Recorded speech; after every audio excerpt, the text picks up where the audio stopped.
إن الحمد لله نحمده ونستعينه ونستغفره ونعوذ بالله من شرور أنفسنا ومن سيئات أعمالنا من يهده الله فلا مضل له ومن يضلل فلا هادي له وأشهد أن لا إله إلا الله وحده لا شريك له وأشهد أن محمدًا عبده ورسوله أما بعد فإن خير الحديث كتاب الله وخير الهدي هدي محمد صلى الله عليه وسلم وشر الأمور محدثاتها وكل محدثة بدعة وكل بدعة ضلالة وكل ضلالة في النار فأعوذ بالله من الشيطان الرجيم بسم الله الرحمن الرحيم يا أيها الذين آمنوا اتقوا الله حق تقاته ولا تموتن إلا وأنتم مسلمون يا أيها الناس اتقوا ربكم الذي خلقكم من نفس واحدة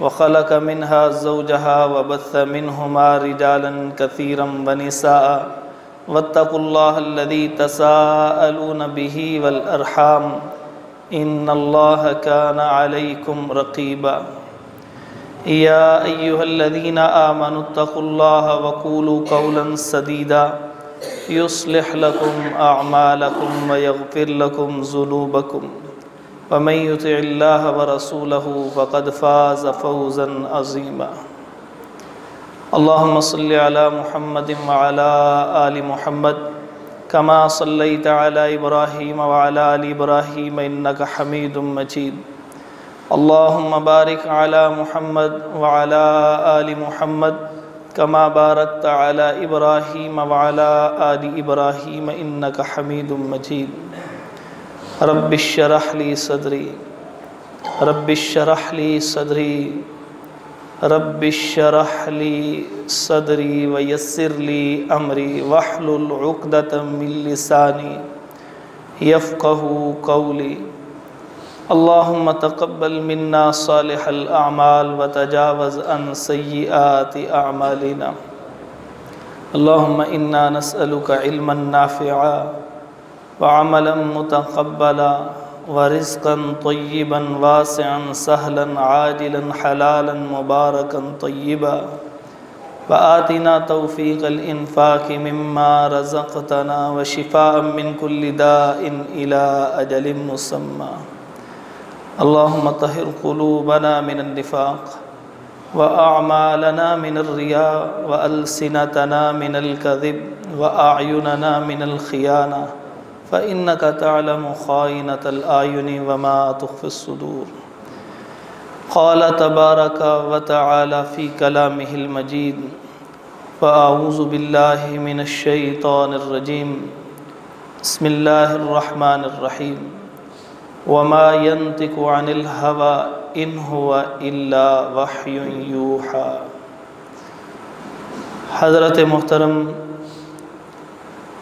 اللہ رب العزت نے حضرت محمد رسول اللہ صلی اللہ علیہ وآلہ وسلم کو جو کچھ بھی بیان کیا بتایا ہے، چاہے وہ براہ راست کلام کر کے، چاہے دل کے اوپر الہام یا خواب کی شکل میں نازل کر کے، چاہے کسی فرشتے کی اصل شکل میں یا انسانی شکل میں یا کسی اور شکل میں، اس تک جو بھی وحی بھیجی ہے، اللہ فرماتے ہیں وَمَا يَنطِقُ عَنِ الْهَوَىٰ إِنْ هُوَ إِلَّا وَحْيٌ يُوحَىٰ، کہ جو کچھ بھی محمد رسول اللہ صلی اللہ علیہ وسلم تم لوگوں کو بتاتے ہیں وہ اللہ کی طرف سے وحی کی ہوئی بات ہوتی ہے۔ ہمارا موضوع ہے علامات قیامت، قیامت کی نشانیاں۔ میں اس موضوع کو کچھ آپ کے سامنے چند لفظوں میں پہلے بیان کر دوں کہ ہم لوگوں کا یہ عقیدہ ہے بنیادی کہ ہم جو اس دنیا میں آئے ہیں وہ اس دنیا میں ہمیشہ نہیں رہیں گے۔ کل نفس ذائقۃ الموت، ہر ایک کو موت کا مزہ چکھنا ہے، اور جب انسان اس دنیا سے موت کا مزہ چکھ کے جاتا ہے ثم اماتہ فاقبرہ، پھر ہم اس کو مارتے ہیں، پھر اس کو قبر دیتے ہیں، حتی یبعث یوم القیامہ، یہاں تک کہ قیامت کے دن اس کو اٹھا لیا جائے گا۔ پھر اس کے بعد انسان کا نامہ اعمال پیش ہوگا اور اس کے مطابق اس کی سزا و جزا کا فیصلہ ہوگا۔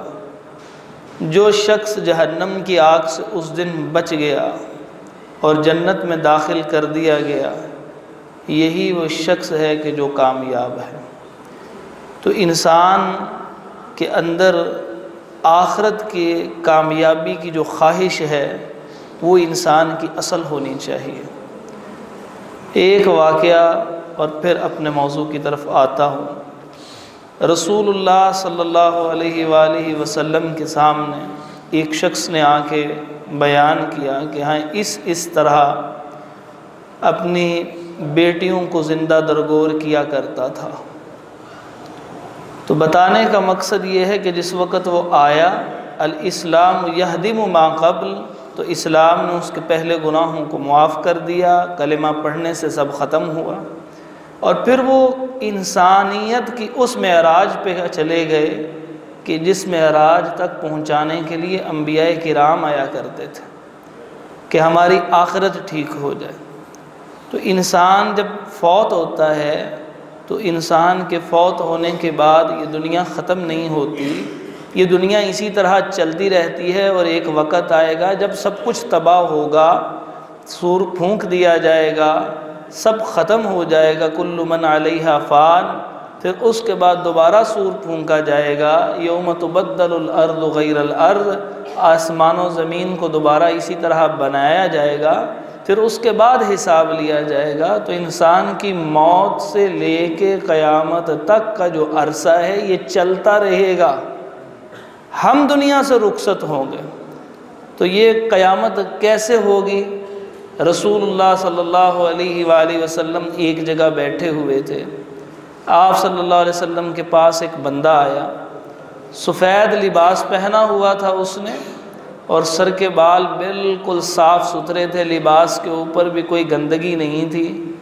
آتے آتے وہ نبی پاک صلی اللہ علیہ وسلم کے بالکل ساتھ بیٹھ گیا، فاسند رکبتیہ الی رکبتیہ، کہ آپ کے گھٹنوں کے ساتھ گھٹنے ملا کے ہاتھوں کو ایسے رانوں پہ رکھنے کے بعد پوچھنے لگا، اخبرنی یا محمد صلی اللہ علیہ وسلم عن الایمان، اے محمد صلی اللہ علیہ وسلم مجھے ایمان کے بارے میں بتائیے، ایمان کیا ہے؟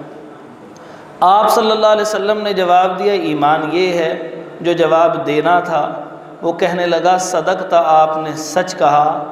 صحابہ حیران ہو کے دیکھ رہے ہیں کہ کیسا عجیب آدمی ہے، یسألہ ویصدقہ، کہ سوال بھی کرتا ہے اور تصدیق بھی کرتا ہے۔ سوال وہ کرتا ہے جس کو علم نہ ہو، تصدیق وہ کرتا ہے جس کو پہلے سے علم ہو۔ ابھی اسی حیرت کے اندر سے کہ اس نے دوسرا سوال کیا کہ اخبرنی عن الاسلام، کہ مجھے بتائیے اسلام کیا ہے۔ تو جب نبی پاک صلی اللہ علیہ وسلم نے اس کو اسلام کے متعلق بتایا تو پھر اسی طرح کہنے لگا کہ صدقت، آپ نے سچ کہا ہے۔ اب پھر یہ اسی طرح حیران ہوتے ہیں صحابہ۔ تو پھر وہ اس بندہ تیسرا سوال کرتے ہوئے کہتا ہے، اخبرنی عن الاحسان، یہ مل احسان، کہ احسان کیا ہے، نیکی کیا ہے، خوبصورتی کیا ہے۔ تو نبی پاک صلی اللہ علیہ وسلم نے اس کا جواب دیا، تو اس جواب پہ بھی اس کا وہی رد عمل تھا۔ پھر اس نے چوتھا سوال کیا کہ متی الساعہ، قیامت کب آئے گی؟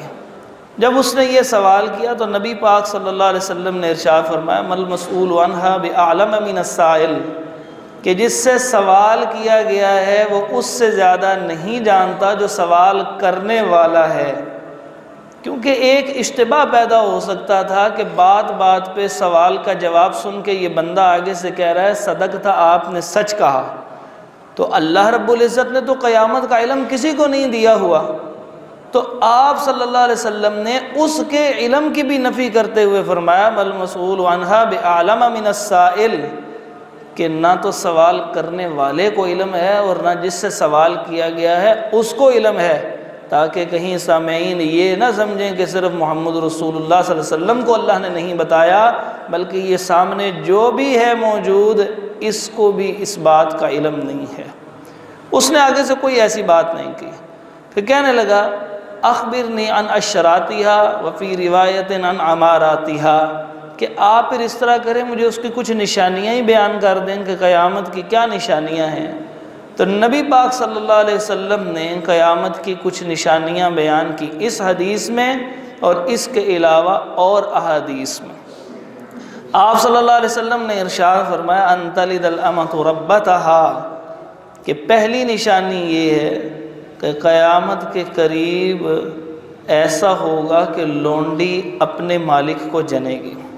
اس کی وضاحت سے پہلے میں آپ سے عرض کر دوں، قیامت کی نشانیاں جو ہیں وہ 3 قسم کی نشانیاں ہیں۔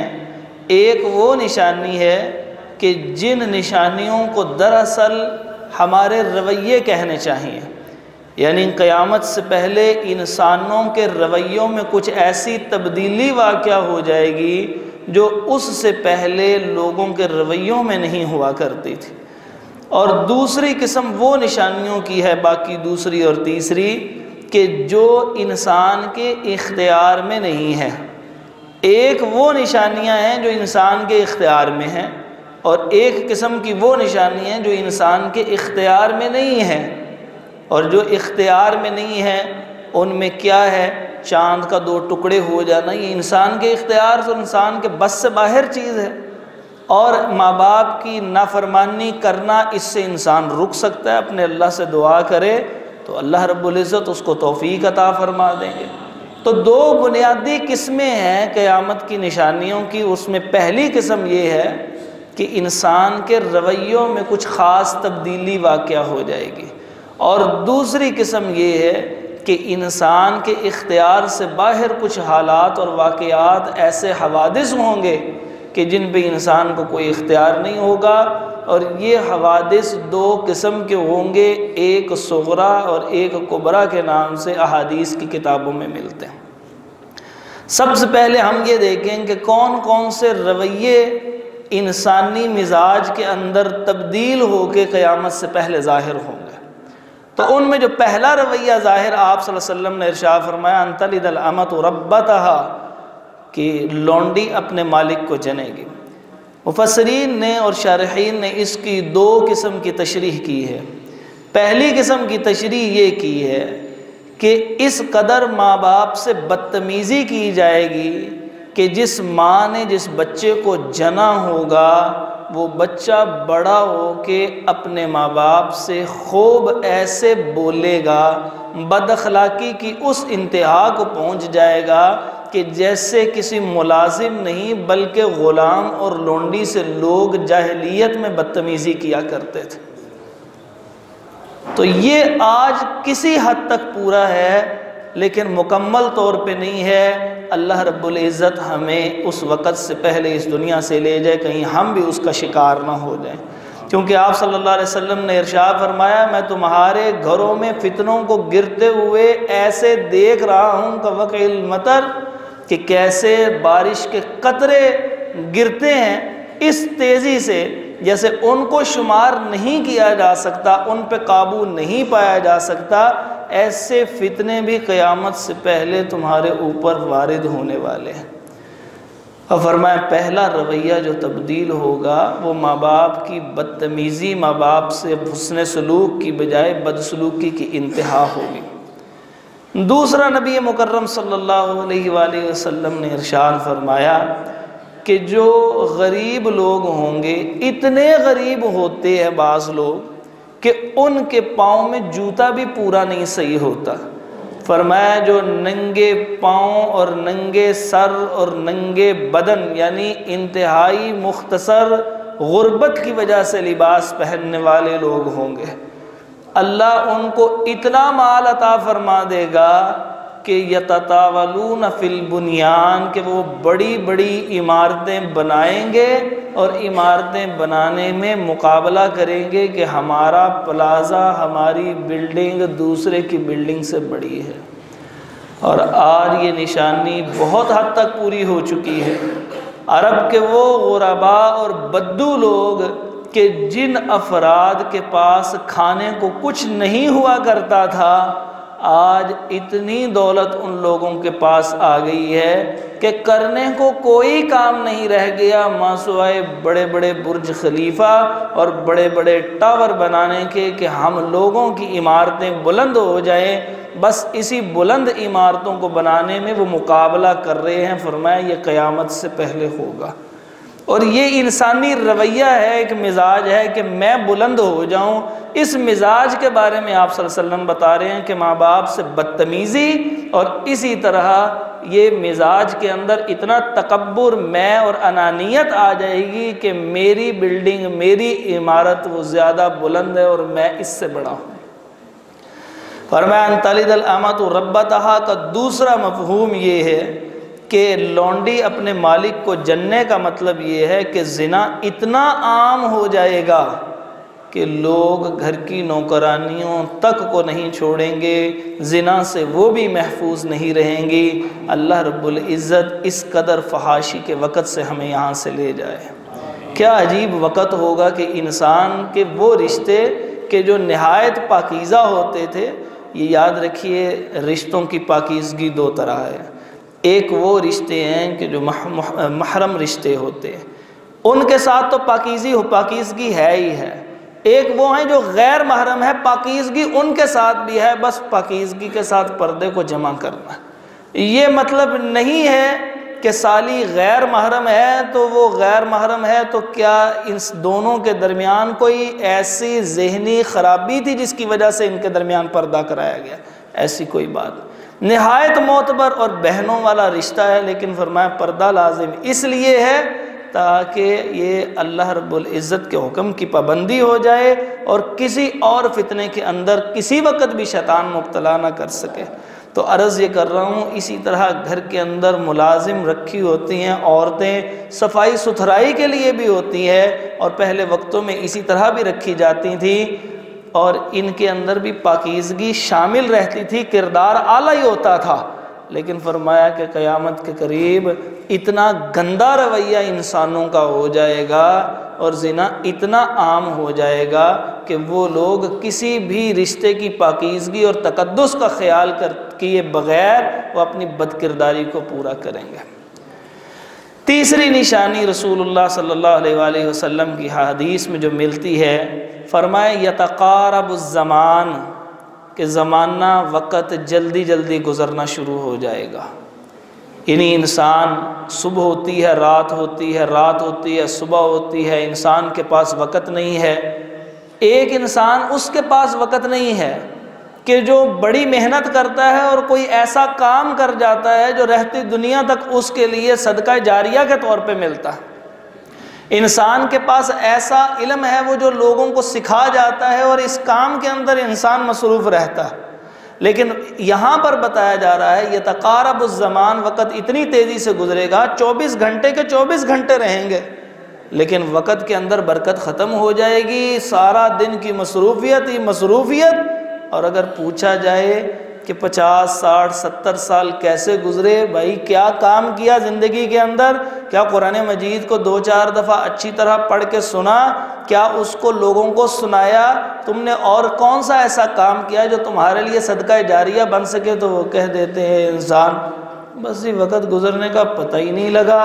فرمایا یتقارب الزمان، قیامت کے قریب لوگوں کی کیفیت ایسی ہوگی حد سے زیادہ مصروف، اور کریں گے کچھ بھی نہیں جو انسان کے اپنے فائدے کے لیے ہوگا۔ چوتھی نشانی فرمائی یظہر القلم، کہ قلم جو ہے وہ ظاہر ہو جائے گا۔ قلم جو چیز ہوتی ہے وہ ذرائع ابلاغ میں سے ہے، اور جو ذرائع ابلاغ ہیں وہ چیز ہوتی ہے کہ جو ایک معلومات دوسرے کو دینے کے لیے ہوتی ہے۔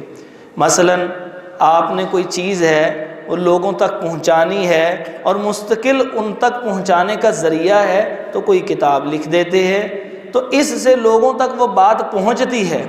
تو فرمایا کل قیامت کے قریب قریب ایسے ذرائع ابلاغ اتنے تیز ہو جائیں گے کہ جس کا انسان تصور بھی نہیں کر سکتا۔ یہ جو آج میڈیا ہے، چاہے وہ سوشل میڈیا ہے، چاہے وہ الیکٹرانک میڈیا ہے، چاہے وہ پرنٹ میڈیا ہے، سارے کے سارے اس وجہ سے اس کو کہتے ہیں کہ یہ علامات قیامت میں سے ہے۔ 5ویں نشانی جو اسی سے متعلقہ ہے، فرمایا رویبضہ عام ہو جائیں گے۔ پوچھا اللہ کے نبی صلی اللہ علیہ وسلم یہ رویبضہ کیا چیز ہوتی ہے؟ آپ صلی اللہ علیہ وسلم نے ارشاد فرمایا یہ وہ بندے ہوتے ہیں کہ جو لوگوں کے معاملات کے متعلق متکلم کے طور پہ گفتگو کرتے ہیں، ان سے سروکار بھی کوئی نہیں ہوتا۔ یہ آج جتنے اینکر پرسن آپ کو میڈیا کے اوپر نظر آتے ہیں، اسلام الیوم اکملت لکم دینکم، اس وقت ہی رسول اللہ صلی اللہ علیہ وسلم ہمیں بتا کے گئے ہیں، فرمایا کہ وہ ایسے افراد کہ جن کو لوگوں کے معاملات سے متعلق گفتگو کریں اور ان سے حقیقی کوئی دلچسپی نہ ہو۔ پیسے ملے، لوگوں کے لیے جو گندا پانی کا مسئلہ ہے اس کو بیان کرنا شروع کر دیا، لوگوں کے جو سیاسی مسائل ہیں ان کو خوب بیان کرنا شروع کر دیا، لوگوں کے بجلی کے مسائل ہیں، مہنگائی کے مسائل ہیں، جو پر مصیبتیں ہیں لوگوں کے اوپر اس وقت آ رہی ہے، ٹاک شوز منعقد ہو رہے ہیں، لوگ بیٹھے ہیں دیکھ رہے ہیں، محسوس ہوتا ہے یہ ہمارا بڑا ہی ہمدرد ہے، وہ باتیں جو ہم کسی کو کہہ نہیں سکتے یہ کہہ رہا ہے۔ فرمایا یہ وہ رویبضہ ہے، آج پیسے نہ ملیں تو یہ لوگوں کے مفادات کی جنگ نہیں لڑ رہے، یہ صرف پیسے کے لیے آتے ہیں اور گفتگو اور چرب زبانی اختیار کرتے ہیں۔ یہ قیامت کی نشانیوں میں سے وہ نشانی ہے کہ جو انسانی رویے میں ظاہر ہوئی، ورنہ ہوتا یہ ہے کہ ہم جب بھی بات کرتے ہیں وہ کسی لوگوں کے لیے اگر بات کرتے ہیں تو لوگوں کے مفاد کی خاطر بات کرتے ہیں۔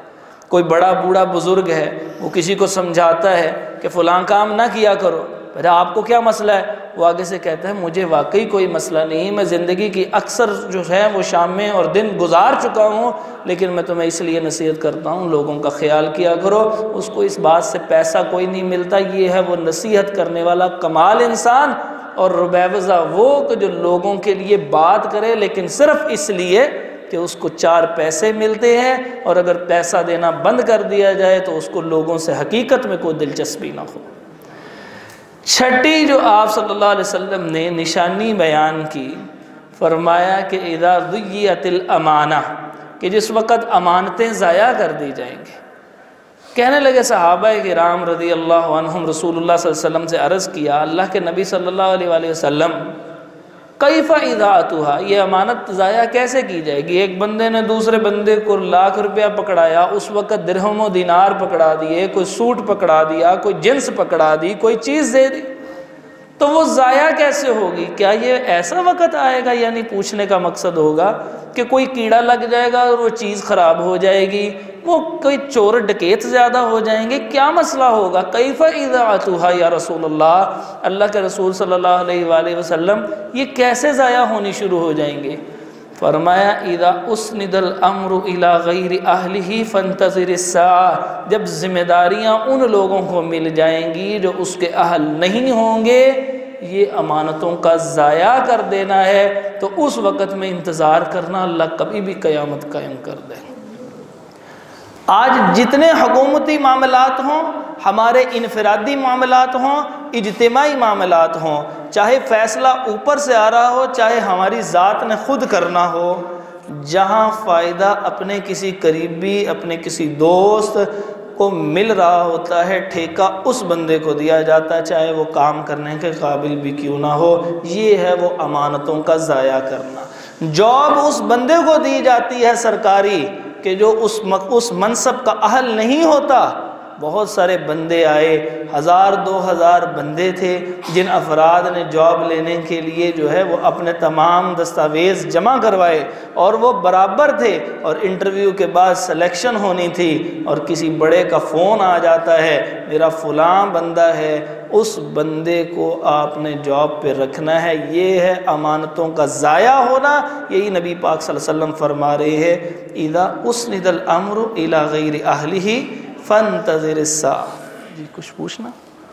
اچھا، اذا اسند الامر الى غیر اہلہ، کہ جس وقت معاملات کو ان کے غیر اہل لوگوں کے سپرد کر دیا جائے۔ آپ میں سے جو بڑے بزرگ بیٹھے ہوئے ہیں ان کو یاد ہے 1971 کا واقعہ، کہ جس وقت مشرقی پاکستان ہم سے ٹوٹ کے جدا ہو گیا تھا، ہزاروں بندوں کو قربانی دینی پڑی تھی۔ آج پاکستان 2 حصوں میں جو تقسیم ہوا ہے، اس کا سبب پتہ کیا تھا؟ یہاں سے جو میٹرک اور مڈل اور پرائمری فیل لوگ ہوتے تھے، اس وقت کے حکمرانوں اور سیاستدانوں نے اور بیوروکریٹس نے ان نالائق افراد کو مشرقی پاکستان میں بڑے بڑے عہدوں پہ اس لیے فائز کیا کہ یہ میرا فلاں رشتہ دار ہے، یہ میرا فلاں رشتہ دار ہے، یہ میرا فلاں رشتہ دار ہے، جس کا نقصان ہمیں کیا ہوا، وہاں کے لوگوں میں ہمارے لیے نفرت پھیلی کہ وہاں کے نالائق اور نکارہ اور نکھٹو لوگ جو کسی کام کے نہ تھے، ان کو ہمارے اوپر سربراہ بنا کے پیش کر دیا گیا۔ تو یہ ایک نفرت تھی کہ جس نفرت کی وجہ سے ان پاکستانیوں میں آپس میں نفرت ہوئی اور دو لخت ہو گیا پاکستان۔ تو جہاں کہیں بھی ایسا معاملہ پیش آئے گا، یاد رکھیے کہ وہ علامت قیامت ہوگی۔ سڑکوں کا ٹھیکہ دے دیا جا رہا ہے، پلوں کے ٹھیکے دیے جا رہے ہیں، کہیں کوئی جاب آ رہی ہے، وہاں پر کوئی انسان جاتا ہے، اپلائی کرتا ہے، اپنے صرف قریبیوں کو دیا جاتا ہے، کبھی میرٹ کی دھجیاں بھی کھیر دی جاتی ہیں۔ یہ قیامت کی نشانیوں میں سے ایک نشانی۔ فرمایا ساتویں نشانی، ساتواں رویہ جو قیامت سے پہلے انسانوں میں ظاہر ہوگا، وہ ساتواں رویہ وہ یہ ہے کہ جس وقت ایسے لوگ آئیں گے اپنی جوانی اور اپنے معاملات کو اس قدر قوت دینا چاہیں گے، اپنے آپ کو موت سے دور رکھنا پسند کریں گے، اپنے آپ کو ہمیشہ جوان رکھنا پسند کرتے ہوں گے۔ فرمایا یکون فی آخر الزمان، آخری زمانے میں کچھ لوگ ایسے آئیں گے، یخضبون السواد، وہ کالے رنگ سے اپنے بالوں کو کالے رنگ سے، شدید کالے رنگ سے رنگیں گے، کحواس الحمام، کہ جیسے ایک کبوتر ہوتا ہے، وہ کبوتر کے جو سفید رنگ کا ہو اور اس کی یہ جو نیچے والا حصہ ہوتا ہے وہ شدید کالا ہو، اور میں جیسا وہ کالا ہوتا ہے اتنا شدید کالا اپنے سر کے بالوں کو، اپنے داڑھی کے بالوں کو وہ شدید کالا کریں گے۔ صحیح مسلم کی روایت میں آتا ہے، نبی مکرم صلی اللہ علیہ وسلم نے ارشاد فرمایا واجتنبوا السواد، کالے رنگ سے بچ جاؤ، غیر الشیب، سفید بالوں کو ضرور رنگو، یہ فضیلت اور مستحب عمل ہے۔ سفید بالوں کو رنگ دینا کسی کالے رنگ سے بچتے ہوئے یہ زیادہ اجر و ثواب کا باعث ہے، لیکن وجتنبوا السواد، کالے رنگ سے بچو۔ قیامت کے قریب لوگ ایسے آئیں گے کہ جو اپنے بالوں کو کالا رنگ اتنا زیادہ سخت لگائیں گے کہ شدید کالا رنگ ہو جائے گا ان کے بالوں کا۔ فرمایا لا یریحون رائحۃ الجنہ، یہ جنت کی خوشبو بھی نہیں پا سکیں گے۔ آٹھویں نشانی جو رسول اللہ صلی اللہ علیہ وسلم نے ارشاد فرمائی، اللہ اکبر، یہ بہت عجیب بات ہے۔ فرمایا کہ قیامت کے قریب علم کو اٹھا لیا جائے گا۔ ان اللہ لا یقبض العلم، اللہ تعالیٰ علم کو ایسے نہیں اٹھائے گا انتزاعا من سرور الرجال کہ لوگوں کے دلوں سے اللہ علم کو اٹھا لے۔ فرمایا کہ وَيُقْبَضُ الْعِلْمَ، اللہ علم کو ایسے اٹھائے گا بِقَبْضِ الْعُلَمَاء، کتابیں غائب نہیں ہوں گی، لوگوں کی یادداشتیں ختم نہیں ہوں گی، لیکن لوگوں کا رجحان ختم ہو جائے گا، دین کے علم کو حاصل کرنا چھوڑتے چلے جائیں گے۔ جو خاص پوری زندگی محنت سے دین کا علم حاصل کرنے والے علماء ہوں گے، ایک ایک کر کے دنیا سے رخصت ہوتے چلے جائیں گے۔ وہ جو پہلے علماء تھے کہاں گئے وہ؟ اور ہم جیسے ناکارہ، نکمے اور کسی نہ کام کے لوگوں کو ان ممبر و محراب کے اندر بٹھا دیا گیا۔ فرمایا ایک وقت آئے گا بقبض العلماء، اللہ علم کو اس طرح اٹھائے گا کہ عالم لوگوں کو بتانا چاہ رہا ہے، لوگ اس کو سننا نہیں چاہ رہے۔ پھر ایک وقت آئے گا وہ عالم کل نفس ذائقۃ الموت کے تحت اپنے رب کی طرف چل جائے گا اور وہ علم بھی ساتھ ہی ختم ہو جائے گا۔ پھر فرمایا کہ کیا معاملہ ہوگا، اتخذ الناس رؤوسا جہالا، کہ لوگ جاہلوں کو اپنا بڑا اور پیشوا بنا لیں گے، ایک دوسرے سے مسائل پوچھ رہے ہیں، مجلسیں لگی ہوئی ہے۔ اللہ نے تو حکم دیا تھا فاسألوا اہل الذکر ان کنتم لا تعلمون، تمہیں علم نہیں تو تم اہل علم کے پاس جاؤ، جس کو قرآن کا علم ہو، جس کو قرآن کی تفسیر حدیث کا علم ہو، ان لوگوں کے پاس جاؤ اور مسائل کو پوچھا کرو۔ مگر کیا ہوتا ہے، مجلس لگی ہے، شادی کی تقریب ہو، کسی جنازے کے اوپر حاضر ہوئے ہو، کسی کھانے کی محفل ہو، کہیں ہم اکٹھے ہو کے بیٹھے ہیں، تو دیندار طبقہ بھی ایک دوسرے سے مسائل پوچھ اور اس کو بتا رہا ہے۔ ایک تبلیغ ہوتی ہے اور ایک فتویٰ ہوتا ہے۔ تبلیغ کا نصاب کیا ہے؟ تبلیغ کا نصاب یہ ہے بلغوا عنی ولو آیا، ایک بات کا علم ہے تو وہ لوگوں تک پہنچانی لازم ہے، اس کو کہتے ہیں تبلیغ۔ لیکن ہمارے ہاں تبلیغ سے بڑھ گیا ہے کام، فتوے دیے چلے جا رہے ہیں۔ فرمایا افتوا بغیر علم، علم کے بغیر لوگوں کو فتویٰ دیں گے، ہاں یہ طلاق ہوئی، ہاں یہ طلاق نہیں، یہ سود ہے، یہ سود نہیں ہے، کوئی بات نہیں ہے، معاملہ کر لو، پھر کیا، کوئی بات نہیں، مجھے معلوم ہے، میری سمجھ میں تو یہی معاملہ آتا ہے۔ سب کو یوں ہی اسی قسم کے عقل کے اوپر جوابات دیتے جا رہے ہیں، نہ کسی آیت کا پتہ، نہ کسی حدیث کا پتہ، جو اگر ایک دو باتوں کا پتہ بھی ہے تو دوسری باقی ساری باتوں کو رد کر کے لوگوں کو وہی مسئلے بتا رہے ہیں۔ علماء کی طرف رجوع کرنا کہ جو قرآن کو بھی صحیح طور پہ جانتے ہوں اور حدیث کو بھی صحیح طور پہ جانتے ہوں اور سابق صحابہ کے فتاویٰ اور علماء کے فتاویٰ کو بھی درست طور پہ جانتے ہوں اور عربی لغت کے اوپر بھی ان کو مہارت حاصل ہو، ان لوگوں کی طرف رجوع کرتے، اختلافات کی جڑ تو ختم ہو چکی ہوتی۔ لیکن عام مجالس کے اندر اتخذ الناس رؤوسا جہالا، کہ جاہل ایک دوسرے کو مسائل پوچھتے رہیں گے۔ فرمایا فافتوا بغیر علم، وہ ایک دوسرے کو علم کے بغیر فتویٰ دیں گے، فضلوا واضلوا، وہ خود بھی گمراہ ہوں گے اور لوگوں کو بھی گمراہ کریں گے۔ یہ ایک رویہ ہے کہ خود مسائل بیان کرنا۔ تبلیغ لازم ہے، یہ میں آپ سے عرض کر دوں، جو باتیں آپ سن کے جا رہے ہیں آگے بیان کریں، لیکن اگر ان میں کوئی اشکال آ جاتا ہے، کوئی اگلا بندہ سوال کر لیتا ہے، تو آپ کے یہاں پہ جو عالم دین موجود ہیں ان سے آ کے سوال کیجیے، ان لوگوں کو ان کے ساتھ جوڑیے۔ ہر مسئلے کا حل خود بتانا یہ علامت قیامت میں سے ہے۔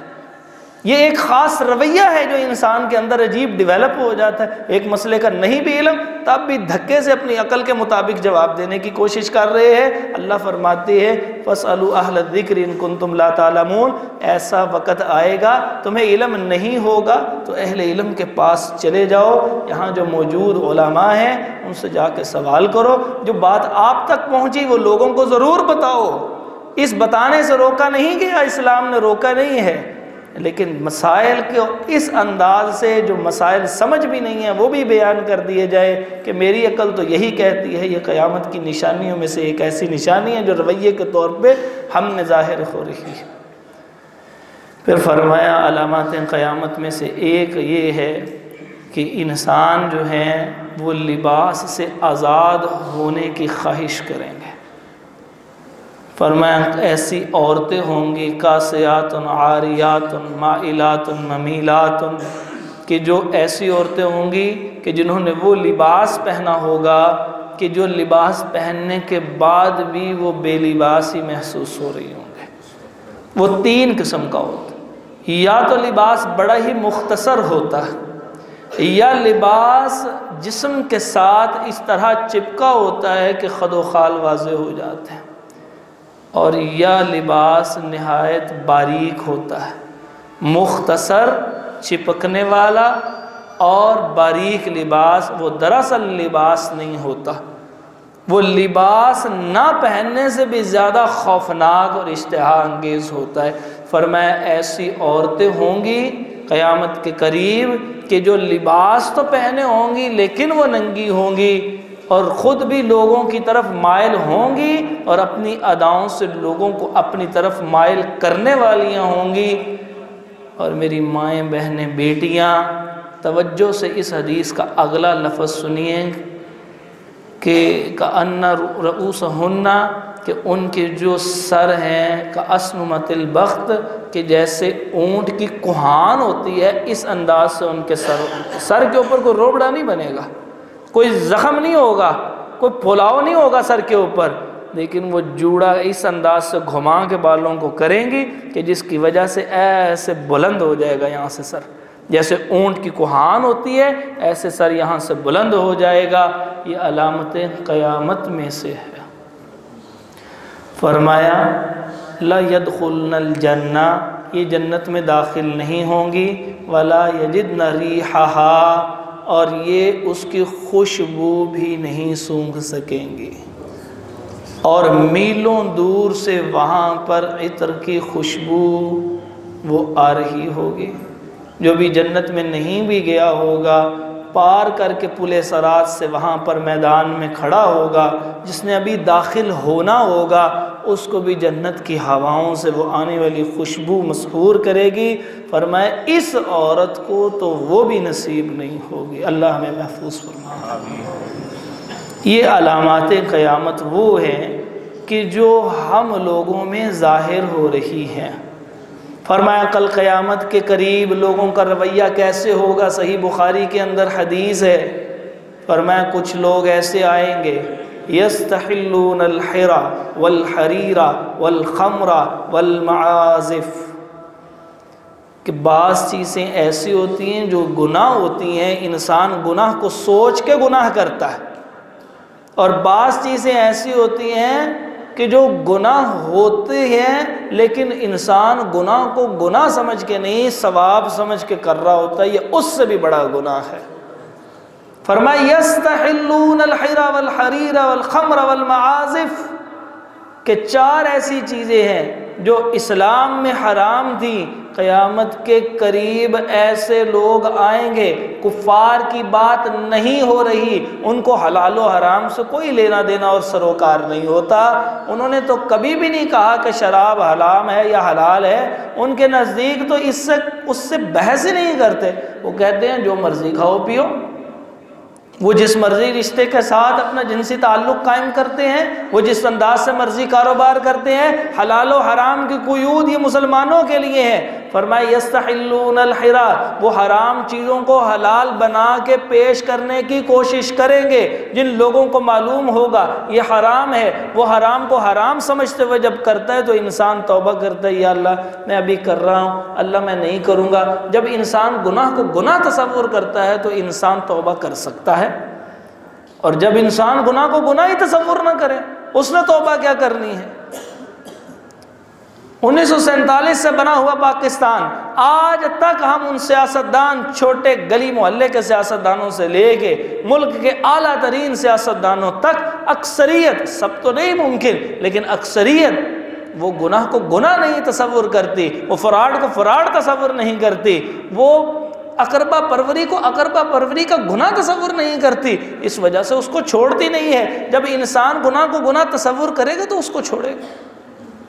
فرمایا قیامت کے قریب رویہ ہی بدل جائے گا، گناہ کو گناہ کہیں گے نہیں، جو بندہ کہے گا یہ فلاں گناہ ہے اس کو کہیں گے تمہاری عقل پہ ماتم کرنا چاہیے، یہ تو گناہ ہی نہیں ہے، وہ گناہ کو گناہ تصور ہی نہیں ہونے دیں گے۔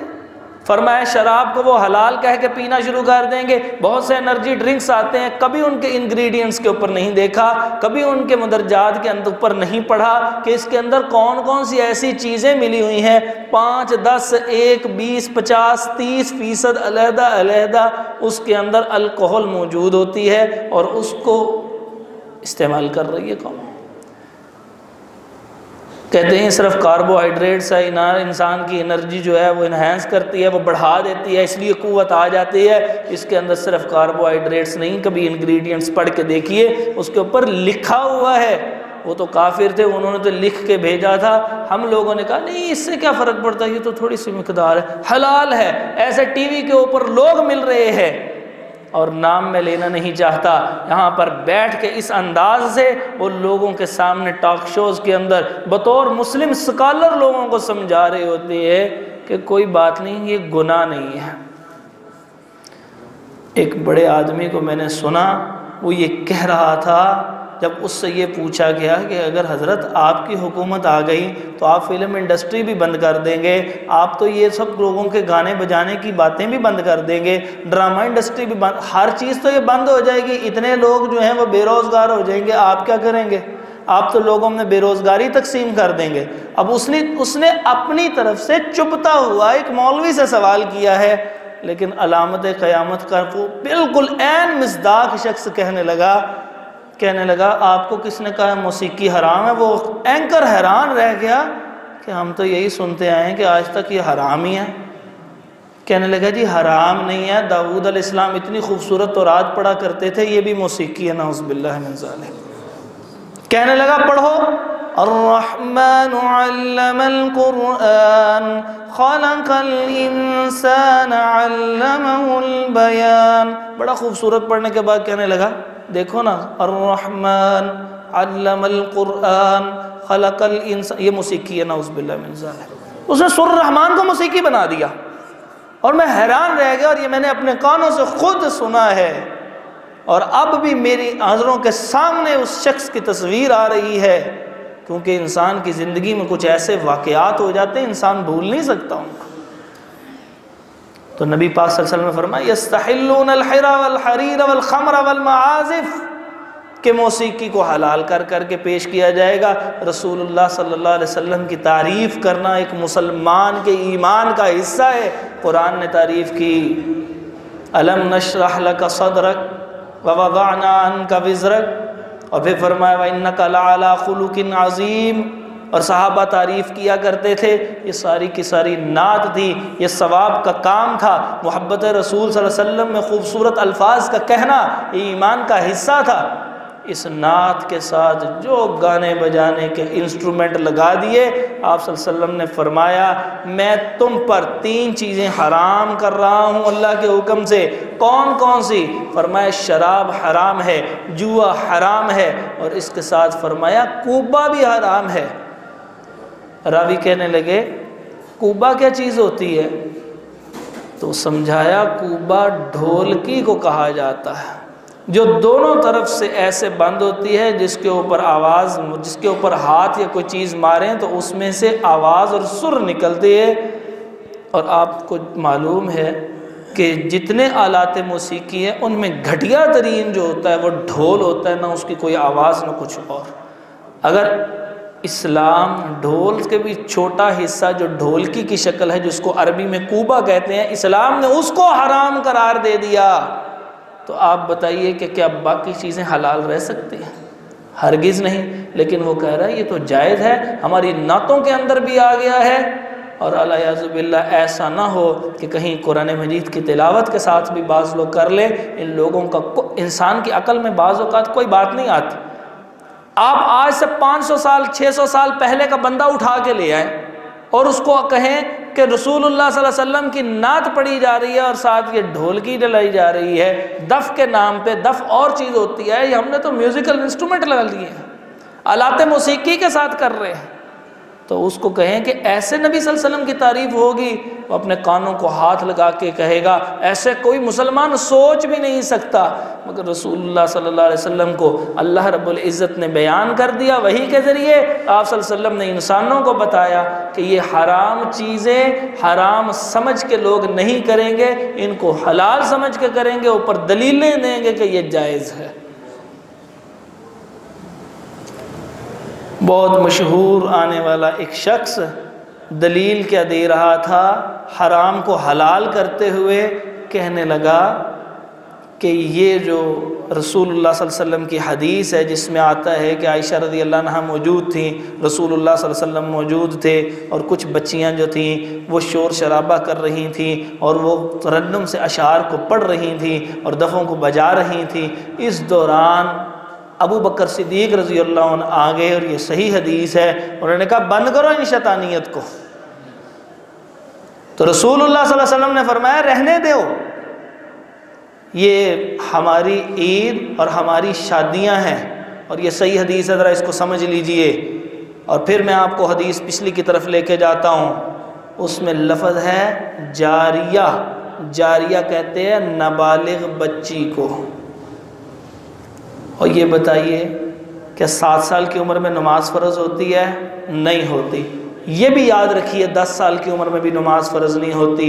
فرض اس وقت ہوتی ہے جب انسان بالغ ہوتا ہے، کرامن کاتبین آ جاتے ہیں، ما یلفظ من قول الا لدیہ رقیب عتید ان علیکم لحافظین۔ کرامن کاتبین مختلف آیات ہیں، جس وقت انسان بالغ ہوتا ہے اس لمحے انسان کے اوپر ہر چیز فرض ہوتی ہے۔ یہ پہلے تربیت کروائی جا رہی ہے 7 سال کی عمر سے لے کے 10 سال تک پیار سے، پھر بھی اگر عادت نہ پڑے 5000 نمازیں پڑھنے کے باوجود تو پھر اس کو لگاؤ، سٹک لگا دو، اس کو کچھ ہلکا پھلکا اس انداز سے تادیباً مارو کہ اس کی عادت پختہ ہو جائے کہ جس دن جس لمحے جو نماز اس پہ پہلی فرض ہو اس کی ایسی عادت ہو، اس کو پوری ایفرٹ سے نہ پڑھنی پڑے، اپنی عادت کے ساتھ پڑھتا چلا جائے۔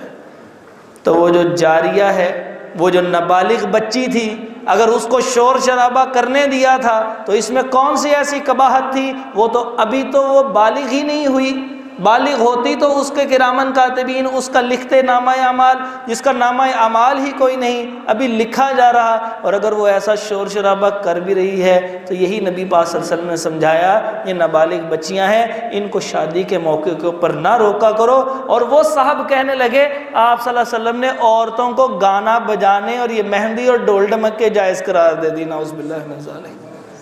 یہ وہ آپ صلی اللہ علیہ وسلم نے فرمایا یستحلون الحر والحریر والخمر والمعازف، یہ اس انداز سے حرام چیزوں کو آیات احادیث کے اپنے مرضی کے معنی و مفاہیم لیتے ہوئے لوگوں کو گمراہ کر کے کہیں گے یہ حرام نہیں حلال ہے۔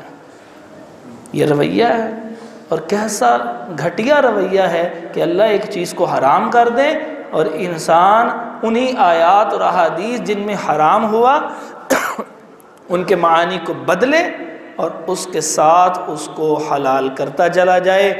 تیسری چیز اس میں فرمائی کہ اس کے اندر شراب کا نام، پھر جو آلات موسیقی ہیں وہ، اور پھر فرمایا کہ یہ جو ریشم ہے اس کو مرد بھی اپنے اوپر حلال کر لیں گے۔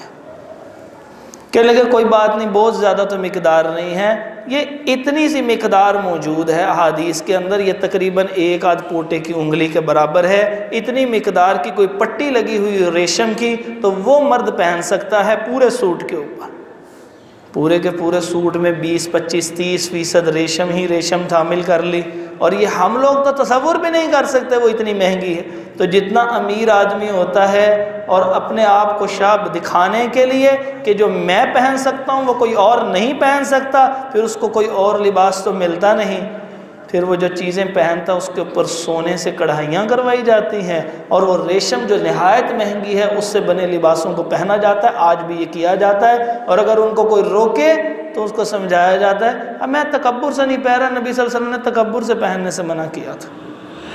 تو وہی حرام کو حلال کرنے کی ایک روش ہے۔ اللہ رب العزت ان چیزوں سے ہمیں بچا کے رکھے۔ یہ وہ علامات قیامت ہیں کہ جو قیامت سے پہلے انسان کے رویوں میں ظاہر ہوں گے۔ کچھ ایسی علامات ہیں جس پہ انسان کو کوئی اختیار نہیں ہے۔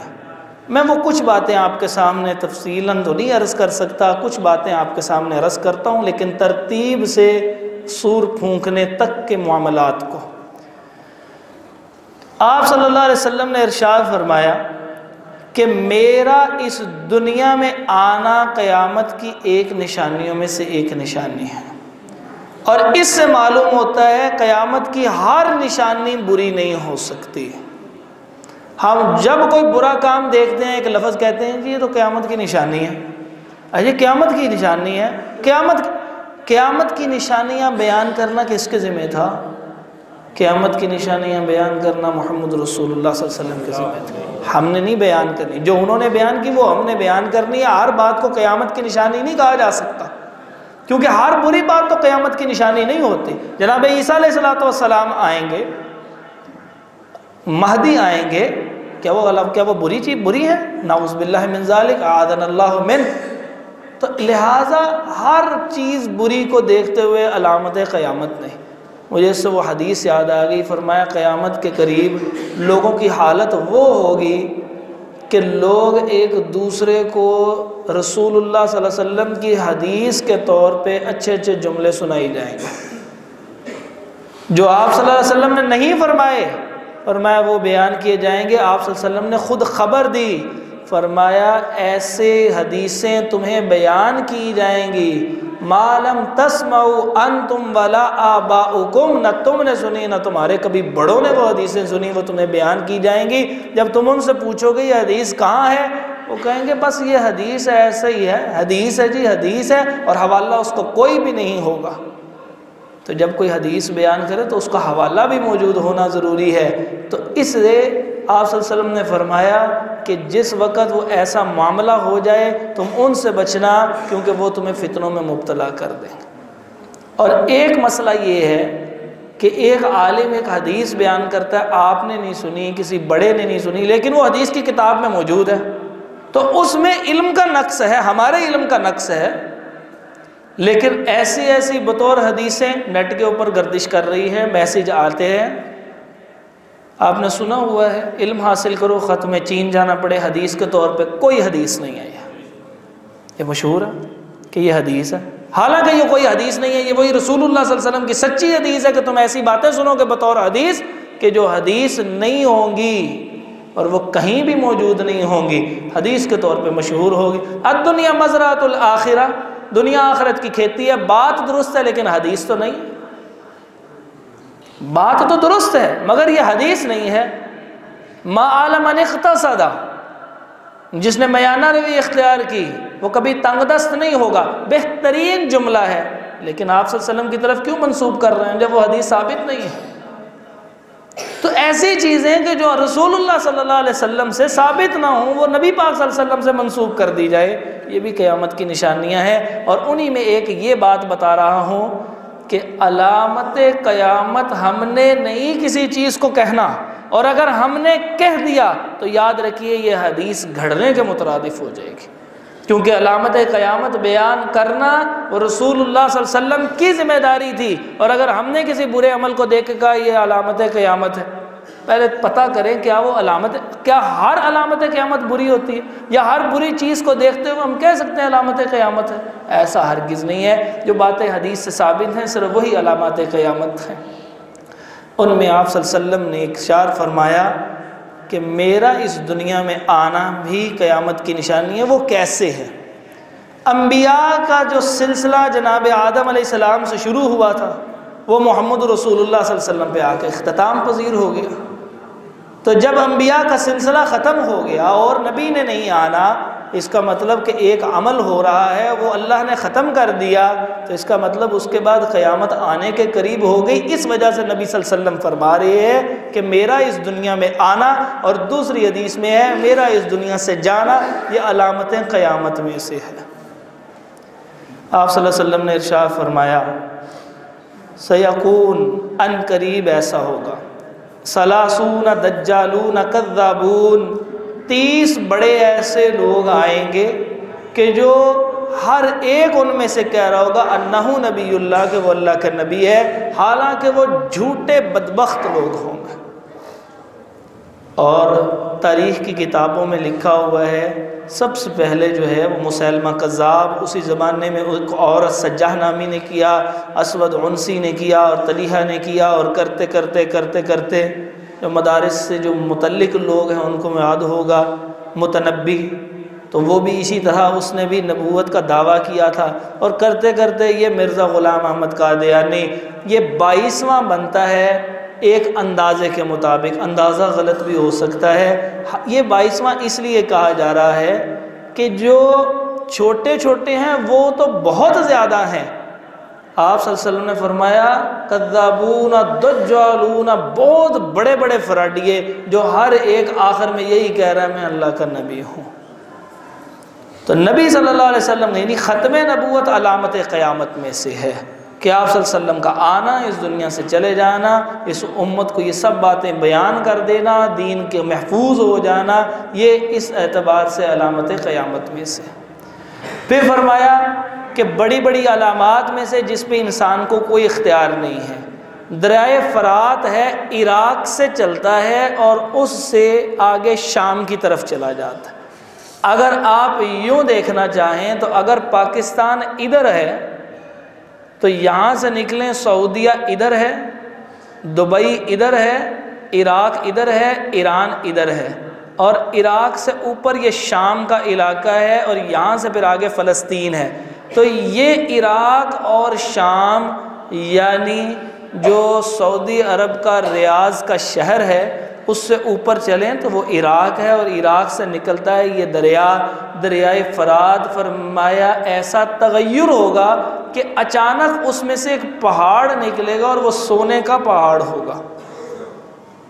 اور دنیا کے اندر کچھ ممالک ایسے آج بھی موجود ہیں جہاں سونے کا پہاڑ ہے۔ آسٹریلیا، کوئی چیز نہیں ہے ان لوگوں کے پاس، سب سے زیادہ ان کی آمدنی کا ذریعہ وہ ہے۔ عام پہاڑوں کی طرح کا پہاڑ ہوتے ہیں وہاں پر، اور پہاڑ کے اندر جب وہ اس کو کھرچتے ہیں تو اس میں کچھ ایسے ذرات ہوتے ہیں کہ جس میں چمک ہوتی ہے، ان سب کو اکٹھا کرتے ہیں، وہ کافی سارا اس میں سے مٹی اور باقی چیزوں کو پھینک دیا جاتا ہے، ان ذرات کو اکٹھا کیا جاتا ہے اور ان کو بھٹیوں سے گزارتے ہوئے ان کے میل کو ختم کر دیا جاتا ہے، اور وہ سونا یہ ہوتا ہے سونے کا پہاڑ۔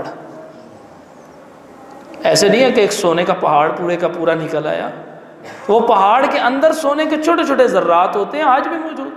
فرمایا دریائے فرات کے اندر تغیر ہوگا۔ دیکھیے اب یہ انسان کے بس میں نہیں ہے، جو میں نے پہلے آپ کو علامات بتائی انسانی رویے ہیں، اس میں بس میں ہے انسان ان کا شکار نہ ہو، نہ انسان بدعہدی کرے، نہ انسان غصب کرے، لوگوں کا حق نہ غصب کرے، نہ انسان ایسے عہدوں کے اوپر برے بندوں کو مسلط کرے جو اس کے اہل نہیں ہے، نہ ماں باپ سے بدتمیزی کرے، نہ زنا کی طرف جائے، نہ لباس کی خرابی کی طرف آئے۔ جو انسانی رویے بن رہے بتائے نبی پاک صلی اللہ علیہ وسلم نے، انسان ان سے بچ سکتا ہے، لیکن یہ انسان کے بس میں نہیں ہے جو میں اب آپ کے سامنے عرض کر رہا ہوں۔ دریائے فرات کے تغیر کی وجہ سے اس میں سے سونے کا پہاڑ نکلے گا۔ فرمایا رسول اللہ صلی اللہ علیہ وسلم نے قریب کے لوگ بھی بھاگیں گے، جس کو پتہ لگے گا وہ پورے لشکروں کے لشکر بھاگیں گے۔ جب وہاں پر پہنچیں گے تو جو قریب کے لوگ ہوں گے وہ کہیں گے یہ پہاڑ ہمارا ہے، دور سے آنے والے کہیں گے تمہارا کیسے ہو گیا، یہ ہمارا ہے۔ ان لوگوں میں جنگ شروع ہو جائے گی اور لوگوں کا قتل عام شروع ہو جائے گا۔ آپ صلی اللہ علیہ وسلم نے ارشاد فرمایا تم میں سے اگر کوئی اس زمانے میں موجود ہو تو تم نے اس کی طرف سفر نہیں کرنا، یعنی دنیا کی رغبت کے اندر اتنا ملوث نہ ہو جانا کہ تم سونے کے پہاڑ میں سے کچھ لینے کے لیے اتنا بھاگو، جب وہاں پہنچو تو لڑائی کا حصہ بن جاؤ، اپنی جان سے بھی جاؤ یا کسی کو مار دو گے، کل قیامت کے دن کیا انسان جواب دے گا۔ پھر بڑی علامات میں سے ایک علامت جو پوری ہو گئی، اور وہ پوری ہونے والی علامت کیا ہے؟ چاند کا 2 ٹکڑے ہونا۔ اقتربت الساعہ وانشق القمر، کہ قیامت قریب آ گئی اور چاند کے 2 ٹکڑے ہو گئے۔ چوتھی وہ علامت کہ جو انسان کے بس میں نہیں ہے اور وہ جو پوری ہو بھی چکی ہے، وہ علامت ہے فرمایا ایک جگہ سے آگ نکلے گی۔ امام نووی رحمۃ اللہ تعالی علیہ جو صحیح مسلم کے، آپ میں سے جس نے صحیح مسلم دیکھی ہوگا نیٹ سے بھی ڈاؤن لوڈ ہو جاتی، ایک ہوتی ہے حدیث، ایک حدیث کے اوپر ایک عنوان اور ایک ہیڈنگ ہوتی ہے، جو حدیث سے مسئلہ نکلا ہوتا ہے وہ اس کے اوپر لکھا ہوتا ہے، اس کو کہتے ہیں باب۔ امام بخاری نے اپنی صحیح بخاری میں سارے باب خود لکھے ہیں، اور صحیح مسلم کے ابواب امام مسلم نے ایک بھی نہیں لکھا۔ یہ سارے کے سارے جو معروف و متداول ہیں یہ امام مسلم کے بعد آنے والے، ایک طویل عرصہ بعد آنے والے امام نووی رحمۃ اللہ تعالیٰ علیہ نے لکھے ہیں، جن کی ریاض الصالحین بھی آپ کے سامنے موجود ہوتی ہے۔ یہ کہتے ہیں کہ یہ آگ نکلی تھی ان کے زمانے سے کچھ دیر پہلے، اور اس سے جب آگ نکلی تو اس کی وجہ سے بہت سے پہاڑ جل چکے ہیں۔ ابھی بھی اس علاقے میں سفر کر کے دیکھیں تو وہ آپ کو جلے ہوئے کچھ پہاڑ نظر آئیں گے۔ تو یہ انسان کے بس سے باہر چیزیں ہیں۔ اس کے بعد فرمایا کہ جو انسان کے بس سے باہر چیزیں ہوں گی ان میں یہ ہوگا کہ اللہ رب العزت جو اس زمانے کا مسلمانوں کا خلیفہ ہوگا، جب وہ فوت ہو جائے گا تو خانہ کعبہ کے ارد گرد ایک بندہ طواف کر رہا ہوگا، فرمایا وہ میرے خاندان سے ہوگا، یعنی وہ صحیح سچا سید ہوگا۔ وہ سید نہیں ہوگا کہ جو کاغذوں میں نام لکھوا لیتے ہیں پیسوں لے دے کے، وہ والا نہیں، اصل سچا۔ اس کے والد کا نام عبداللہ اور والدہ کا نام آمنہ اور اس بندے اپنے کا نام محمد ہوگا۔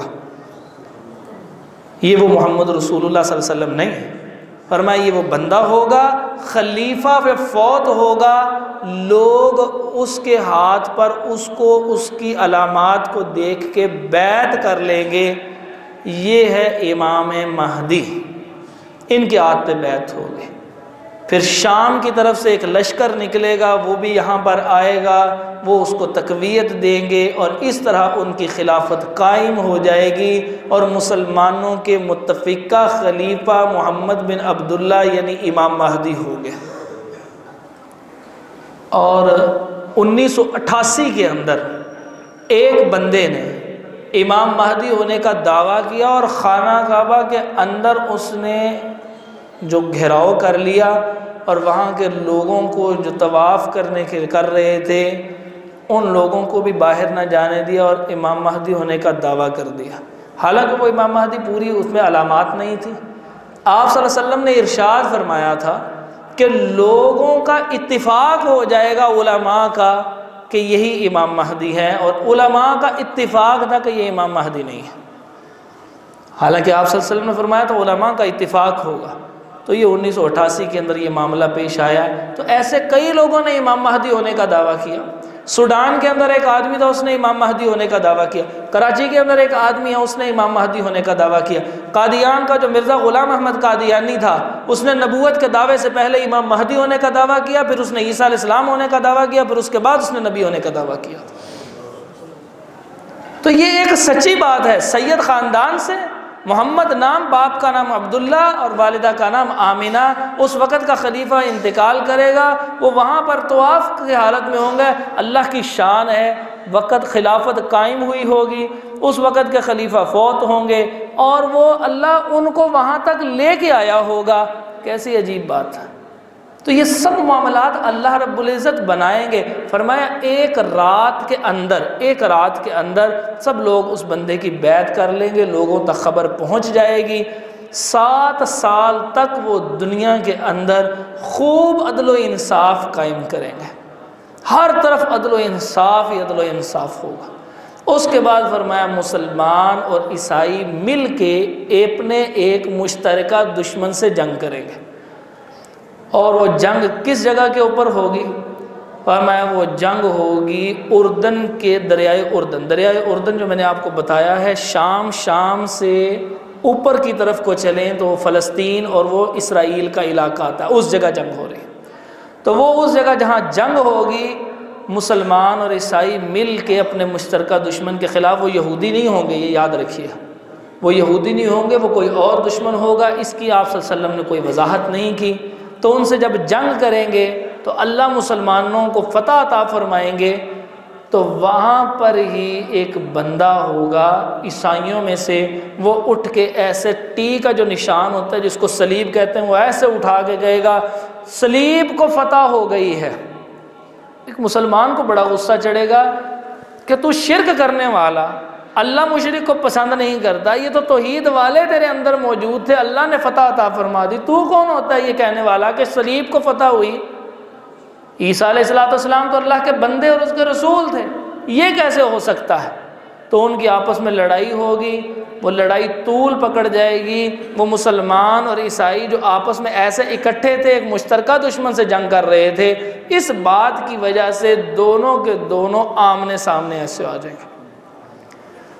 اور جب مسلمانوں کے خلیفہ امام مہدی تک یہ اطلاع پہنچے گی تو وہ اس وقت اپنے علاقے سے، بالخصوص مدینہ طیبہ رسول اللہ صلی اللہ علیہ وسلم کے شہر سے، مجاہدین کے ایک گروہ کو وہاں پر بھیجیں گے۔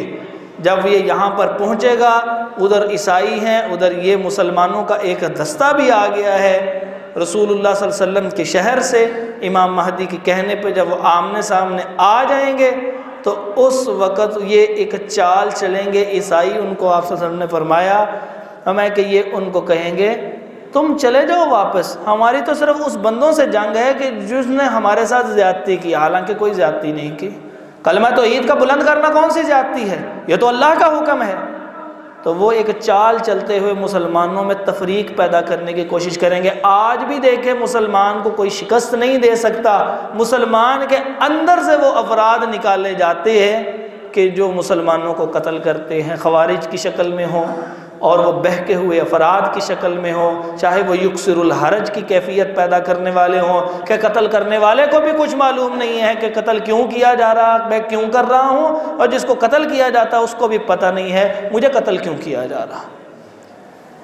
تو فرمایا کہ اس کے اندر یہ اختلاف پیدا کرنے کی کوشش کریں گے، وہ اختلاف نہیں ہوگا، وہ کہیں گے ہم اپنے مسلمان بھائیوں کی مدد کے لیے آئے ہیں۔ فرمایا اب یہ جنگ شروع ہوگی، جنگ 3-4 دن تک جاری رہے گی۔ اس جنگ کے اندر 3 حصے ہو جائیں گے لوگوں کے۔ پہلا مسلمانوں کا جو حصہ ہوگا وہ خوف کے مارے بھاگ جائے گا۔ آپ صلی اللہ علیہ وسلم نے فرمایا اللہ ان کی توبہ کبھی قبول نہیں کریں گے، مانگتے رہیں اللہ سے معافیاں، اللہ ان کی توبہ قبول نہیں کریں گے۔ اللہم لا تجعلنا منہم، اللہ ہمیں ان لوگوں میں سے نہ کرے۔ دوسرے وہ 1/3 ہوں گے، 33% جن کے وہ بھاگ جائیں گے، توبہ جن کی قبول نہیں ہوگی۔ اگلے 33% وہ افراد ہوں گے کہ جو جنگ کریں گے لیکن شہید ہو جائیں گے۔ 3 دن تک ایسے جنگ ہوتی رہے گی۔ چوتھے دن پھر وہ مسلمان کہیں گے اے اللہ ہم موت پہ بیعت کرتے ہیں، مر جائیں گے لیکن بس اب جنگ ختم کریں گے انشاءاللہ۔ پھر اللہ رب العزت ان لوگوں کو ان عیسائیوں پہ فتح عطا فرما دیں گے، اور اس دن اتنے بندے قتل ہوں گے، فرمایا اتنے افراد کی لاشیں اس علاقے میں بکھری ہوں گی رات تک، جب مسلمان فتح یاب ہو جائیں گے، کہ ایک پرندہ اڑے اس جگہ سے گزرے، لاشوں سے نکلنے والے خون اور ان کے زخموں سے اٹھنے والے تعفن کی وجہ سے پرندہ اوپر سے گزر نہیں سکے گا، وہ بدبو اور تعفن کی وجہ سے مر کے نیچے گر جائے گا۔ اتنی بڑی ملحم عظیمہ ہوگا، ملحم کہتے ہیں زخم کو۔ تو اتنا بڑی جنگ ہوگی کہ زخم ہی زخم ہوں گے، اور یہ اس بہت بڑی جنگوں میں سے سب سے بڑی جنگ قیامت سے پہلے ہوگی۔ اس کے بعد فرمایا کہ دجال ظاہر ہوگا، اور دجال ظاہر ہوگا جس وقت، تو یہ آپ صلی اللہ علیہ وسلم نے مشرق کی طرف کو اشارہ کرتے ہوئے فرمایا، تو اس کا مشرق کا جو حصہ بنتا ہے یہ اس وقت خراسان کا علاقہ ہوا کرتا تھا، جو افغانستان، ایران اور عراق کا مل کے ایک ملک ہوتا تھا۔ تو اس علاقے کی طرف آپ صلی اللہ علیہ وسلم فرمایا یہاں سے دجال ظاہر ہوگا۔ اور دجال کے بارے میں احادیث کے اندر آتا ہے، فاطمہ بنت قیس رضی اللہ عنہ کی حدیث بھی ہے، وہ ابو درداء رضی اللہ عنہ کی طویل حدیث بھی بیان کرتی ہے کہ انہوں نے بتایا کہ میں اس کو دیکھا ہوا ہے، اور وہ کیسے دیکھا ہے، وہ ایک سفر کے اوپر جا رہے تھے، تو وہاں پر رستے میں ایک طوفان آیا، رستے میں کشتی روکی، اور وہ ایک ساحل کے اوپر اترے، جزیرے پہ اترے، ایک جساسہ کے لمبے لمبے بالوں والی، کہ جس کا کچھ سمجھ نہیں آ رہا تھا کہ اس کی شکل کس طرف کو ہے، اتنے زیادہ بال پورے جسم سے ظاہر ہو رہے تھے۔ وہ ان کو کہنے لگی تم میرے پیچھے پیچھے آ جاؤ۔ جب ہم وہاں چلے گئے، اس کے پیچھے پیچھے کشتی میں جو افراد سوار تھے، تو وہ ہمیں ایک جگہ لے گئی جہاں پر ایک آدمی کو باندھا ہوا تھا، اور اس کی ایک آنکھ تھی۔ اس نے ہم سے 4 سوالات کیے، تو اس کے بعد اس نے کہا ہاں، وہ آخری سوال کیا وہ نبی آ گئے عرب کے اندر؟ تو میں نے کہا ہاں ایک نبی نے دعویٰ کیا ہے۔ تو پھر فرمایا کہ اس وقت یہ جو کہنا تھا وہ کہنے لگا ہاں اب میں آزاد ہو جاؤں گا۔ تو نبی پاک صلی اللہ علیہ وسلم نے فرمایا سب سے بڑا فتنہ، کوئی عورتوں کا سب سے بڑا فتنہ نہیں فرمایا، مال کا فتنہ سب سے بڑا نہیں فرمایا، مختلف حدیثوں میں یہ جو بڑا فرمایا جا رہا ہے اس دجال کے فتنے سے پھر بھی یہ چھوٹا ہے۔ فرمایا سب سے بڑا فتنہ جو اس امت پہ آنے والا ہے وہ دجال کا فتنہ ہے۔ وہ کیا ہوگا؟ فرمایا جو بندہ اس کی طرف جائے گا دیکھنے کے لیے یہ کیا چیز ہے، فرمایا وہ اس کے فتنے میں مبتلا ہو جائے گا۔ اور وہ کیسی عجیب کیفیت ہوگی کہ جب دجال ایک طرف سے نکلے گا 40 دن میں وہ پوری دنیا کا چکر مکمل کرے گا۔ پہلا دن 1 سال کے برابر، پھر اگلا دن 1 ماہ کے برابر، پھر اگلا دن 1 ہفتے کے برابر، اور بقایا 37 دن عام دنوں کے برابر ہوں گے۔ اب صحابہ کی کیفیت دیکھیے، کہنے لگے اللہ کے نبی صلی اللہ علیہ وسلم وہ سال کا دن کے برابر دن ہوگا، ہم نمازیں کیسے پڑھیں گے؟ اور ہم یہ پوچھ رہے ہیں نمازیں چھوٹیں کیسے؟ صحابہ پوچھ رہے ہیں نمازیں کیسے پڑھیں گے؟ ان کے ساتھ نماز سے محبت کا اندازہ لگائیے۔ اور ہم دیکھتے ہیں سردیوں کے موقعوں کے اوپر اگر کہیں نماز کے لیے جانا ہو، کسی کو کہیں نماز پڑھیں، کہتے ہیں یار نماز پڑھ لوں، پانی بہت ٹھنڈا ہے، گیزر چل رہا ہوگا۔ ہمیں 10 قسم کے بہانے ہیں۔ صحابہ کے اندر نماز کی محبت کتنی تھی، کہنے لگے اللہ کے نبی صلی اللہ علیہ وسلم ان دنوں میں نمازیں لوگ کیسے پڑھیں گے نماز کی طرف؟ تو فرمایا 40 دن میں یہ کام ہوں گے۔ یعنی اس انداز سے سمجھ لیجئے کہ جیسے 1 سال اور 2 مہینے تقریباً بن جاتے ہیں۔ تو یہ ان دنوں کے اندر دجال پوری دنیا کا چکر لگائے گا۔ سب سے بڑا فتنہ کیسے ہے؟ فرمایا آپ صلی اللہ علیہ وسلم نے اگر میں موجود ہوا تو میں اس کا خود مقابلہ کر لوں گا، اور اگر نہیں تو بچنا چاہتے ہو جو اس کی طرف چلا جائے گا اس کے اندر اس کے فتنے میں مبتلا ہو جائے گا۔ وہ کیسے؟ فرمایا اس کے ایک طرف جہنم ہوگی، ایک طرف جنت ہوگی، اور وہ لوگوں کو کہے گا میں تمہارا رب ہوں، نعوذ باللہ من ذالک، یہ رہی جنت اور یہ رہی جہنم۔ تو جو اس کو رب مان لے گا اور اس کو اپنی جنت میں اس کو داخل کرے گا، فرمایا وہ جہنم کے اندر گر جائے گا، اور جو جس کی جہنم میں چلا جائے گا کہے گا میں تمہیں رب نہیں مانتا، کیونکہ نبی صلی اللہ علیہ وسلم نے فرمایا اس کی جو آنکھ ہوگی وہ آور ہوگا، آنکھ ہوگی وہ جیسے انگور ہوتا ہے نا، سرخ ہو جائے، تو سرخ انگور ہوتے ہیں، موٹا دانہ اس کا، اس انداز سے اس کی ایک آنکھ ہوگی، دوسری آنکھ خراب ہوگی، یعنی صرف ایک آنکھ نہیں، ایک آنکھ ابلی ہوئی اور خراب ہوگی، اور ایک آنکھ سے وہ دیکھ رہا ہوگا، اس لیے اس کو کانا دجال کہا جاتا۔ اور اس کے ماتھے کے اوپر کاف، فے اور رے لکھا ہوگا، اور صرف مومن یہ تحریر پڑھ سکے گا، جس کے اندر ایمان نہیں ہوں گا وہ تحریر نہیں پڑھ سکے گا۔ اور میں ایک بندے کو جا کے کہا میں تمہارا رب ہوں، وہ کہے گا نہیں تم میرا رب نہیں ہو، تم جھوٹے ہو، تم دجال ہو۔ وہ اس کو کہے گا تم کیسے مانو گے؟ وہ کہے گا میں تو بالکل نہیں مانوں گا۔ وہ ایسے اشارہ کرے گا آسمان سے بارش برسنے لگ پڑے گی، وہ ایسے زمین کو اشارہ کرے گا، بنجر زمین سے اسی وقت وہ نباتات اگیں گے، فصلیں اگ کے تیار ہو جائیں گے۔ وہ جو بہت کمزور مویشی ہوں گے ان کی طرف اشارہ کرے گا تو وہ فرمایا وہ زمین ایسے موٹے تازے ہو جائیں گے اسی لمحے۔ پھر وہ قبر کی طرف اشارہ کرے گا، کو دو افراد نکلیں گے قبر سے، ایک عورت اور ایک مرد، وہ ان کی شکل میں ہوں گے کہ جو اس کے ماں باپ کی شکل تھی۔ ان کو کہیں گے بیٹا یہی رب ہے، قبول کر لے، وہی تو رب ہے جس کا کلمہ پڑھا نعوذ باللہ من ذالک۔ وہ بندہ اس کو قبول کر لے گا۔ فرمایا جو اس کی طرف جائے گا اس کا حصہ بن جائے گا۔ اسی لیے تو نماز کے اندر، تشہد کے اندر یہ سکھایا گیا ہے کہ جس وقت انسان سلام پھیرنے لگے تو اس سے پہلے جو دعائیں پڑھنی ہیں ان میں ایک دعا یہ بھی ہے، اے اللہ تو مجھے اس مسیح دجال کے فتنے سے محفوظ فرما دے۔ آپ اندازہ لگائیں، اللہ نہ کرے یہ آئے ہماری زندگی کے اندر تو کیا اتنے طاقتور ایمان ہیں؟ آپ صلی اللہ علیہ وسلم خود فرما رہے ہیں جو اس کی طرف جائے گا دیکھنے کے لیے میں بڑا ایماندار ہوں، اور وہاں جا کے دیکھے گا وہ ایسے عجیب و غریب کرتب دیکھے گا اور وہ اس کے اندر ملوث ہو جائے گا، اور اس کے جھوٹا اور اس کے بے بس ہونے کا اندازہ لگا لیجئے اس بات سے کہ اتنی آزمائشوں کے لیے اس کو، ابتلاعات کے لیے یہ قوت دی ہوگی، لیکن بے بس کتنا ہے۔ اگر وہ کسی کرنے جوگا ہوتا حقیقت میں تو اپنی آنکھ ٹھیک کر لیتا، وہ آنکھ ٹھیک نہیں کر سکے گا کبھی بھی۔ تو فرمایا کہ اگر جو شخص تم میں سے سورۃ الکہف کی تلاوت کرے، سورۃ الکہف کی پہلی 10 آیات، فرمایا دوسری میں آخری 10 آیات، اور ترمذی میں صرف 3 آیتیں جو پکی یاد کر لیتا ہے، اللہ تعالیٰ اس کو دجال کے فتنے سے محفوظ فرما دیں گے۔ اور دجال دجل سے ہے مکر و فریب۔ بعض لوگ اس طرف چلے گئے بس جی دنیا کے اندر جو مکر و فریب ہے یہ سارا ہی دجال ہے، یہ دجالی سسٹم ہے۔ دجال کسی سسٹم کا نام نہیں ہے، یہ ایک شخص کا نام ہے جو آنے والا ہے۔ اللہ تعالی ہمیں اس کے فتنے سے محفوظ فرمائے۔ جب وہ مدینہ کے قریب پہنچے گا، فرمایا مدینہ کے 7 دروازے ہوں گے، اس وقت 7 رستے جائیں گے، ہر رستے کے اوپر 2 فرشتے مقرر ہوں گے جو حفاظت کرنے والے ہوں گے، وہ مدینے میں داخل نہیں ہو سکے گا۔ اور مدینہ کے اندر کچھ منافقین بھی رہتے ہوں گے جو اسلام کا نام لے کے رہتے ہوں گے۔ فرمایا نبی پاک صلی اللہ علیہ وسلم نے زلزلہ آئے گا، اس انداز سے زلزلہ آئے گا، یہ بھاگیں گے وہاں سے اور بھاگتے ہوئے مدینہ کو چھوڑ دیں گے، پھر مدینہ میں رہنے والے صرف نیک لوگ ہوں گے اور یہ مدینہ کے اندر داخل نہیں ہو سکے گا۔ کیسی خوبصورت بات ہے۔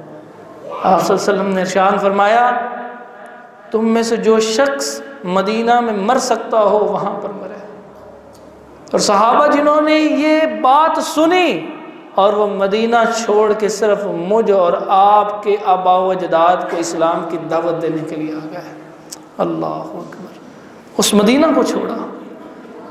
کہا جاتا ہے 10,000 سے زیادہ قبریں نہیں تھیں اس وقت میں، باقی سب لوگ مدینہ چھوڑ کے کیوں نکلے؟ ان کو یہ حدیث بھی معلوم تھی، اس لیے کہ لوگوں کو جہنم کی آگ سے بچانے کے لیے وہ لوگ نکلتے تھے اور لوگوں کو دین کی طرف بلاتے تھے۔ نہ نکلے ہوتے 25 کے قریب صحابہ اس علاقے کے اندر بھی آئے ہیں۔ اس بر صغیر میں وہ خوبصورت ہستیاں کہ جن کی آنکھوں نے رسول اللہ صلی اللہ علیہ وسلم کے چہرے کو دیکھا تھا، جو مسجد نبوی میں رہتی تھی، جن کے کانوں نے نبی پاک صلی اللہ علیہ وسلم کی آواز کو سنا تھا، جن کے ہاتھوں نے رسول اللہ صلی اللہ علیہ وسلم کے ہاتھوں کو مس کیا تھا، وہ بابرکت ہستیاں اس مدینے کو چھوڑ کے، شہر رسول صلی اللہ علیہ وسلم کو چھوڑ کے نکلی کہ یہ لوگ مسلمان ہوں۔ آج مسلمان ہوئے، ہم میں سے جو سید نہیں ہے، یقیناً کہیں نہ کہیں اس کا شجرہ نسب جا کے کسی نہ کسی کافر سے ملے گا۔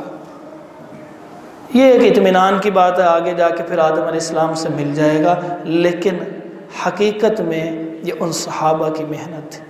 بہرحال وہ مدینے سے باہر نہیں نکل سکیں گے، ایک پاکیزہ طیبہ جگہ ہے، اور وہاں سے پھر فرمایا ایک نوجوان ہوگا، وہ نکلے گا، وہ کہے گا کہ میں اس کو دیکھ لیتا ہوں، یہ جھوٹا اور دجال ہے۔ حالانکہ نبی پاک صلی اللہ علیہ وسلم نے کیا فرمایا تھا؟ جو جائے گا اس کے اندر مبتلا ہوگا، لیکن فرمایا یہ بندہ باہر نکلے گا، جس وقت باہر نکلے گا اس کو دجال نظر آئے گا، وہ کہے گا تو دجال ہے، تو کافر ہے، تو جھوٹا ہے، کذاب ہے۔